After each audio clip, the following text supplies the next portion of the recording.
Good morning. This is the Wild Cairo out here on a beautiful winter day, having some thoughts about the true meaning of yoga while I'm fly fishing. So I wanted to talk about the concept of illusion and accurate perception in yoga.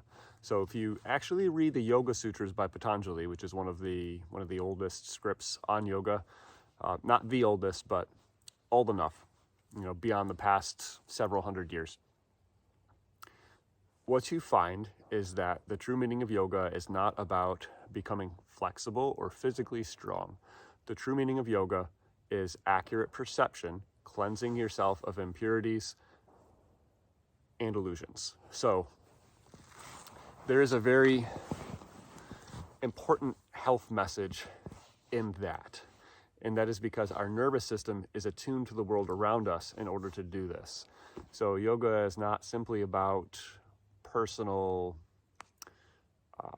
optimization or self-help in the modern sense where everything's basically good in my life, all the general things are taken care of, and now it's just about how do I become happy or the best version of myself. It's actually about how humans and any other thing in this world lives in the wilderness, in civilization, how we create civilization. Because yoga is about accurately perceiving ourselves and the world around us and developing appropriate relationship between the two. So what I mean by that is that our bodies, our brains, our beingness has a sense of everything happening on the inside. This is called interoception.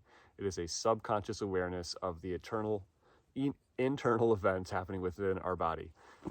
We also have a sense called exteroception. This is the subconscious awareness of the environment around us.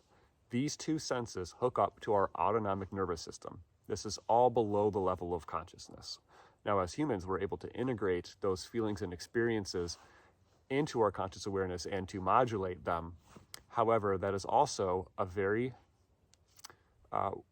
it's a weak point in the system where illusion becomes possible.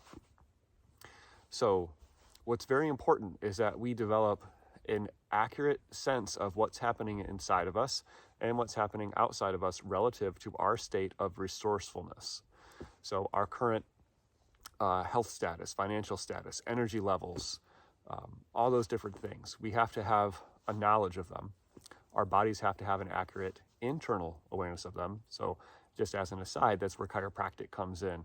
By fine-tuning the nervous system, we're able to gain a more accurate perception of what's happening in the internal environment within the body, so that the brain is then able to accurately match its actions to the outside world, knowing our current state of resourcefulness. Because if our brain is unaware of our current state of resourcefulness in an accurate way, without illusion, in the words of yoga, then it's apt to make mistakes. And we're apt to make mistakes in our lives when we fall prey to illusions as well.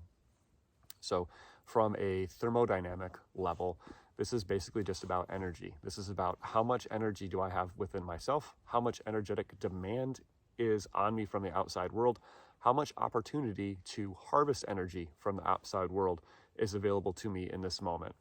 Am I in an energy-rich environment, but my internal state is so low energy and the competition for that energy is so high that I'm outcompeted? Or is there abundant energy, minimal competition, a strong, resourceful self able to go and harvest?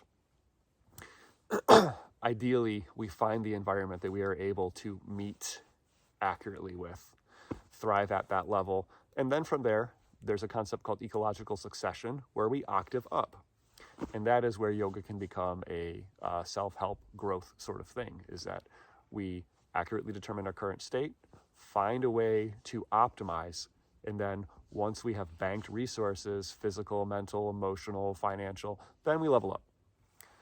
And so those are some thoughts on the Paramarquette River fly fishing on a beautiful Saturday morning from the Wild Cairo.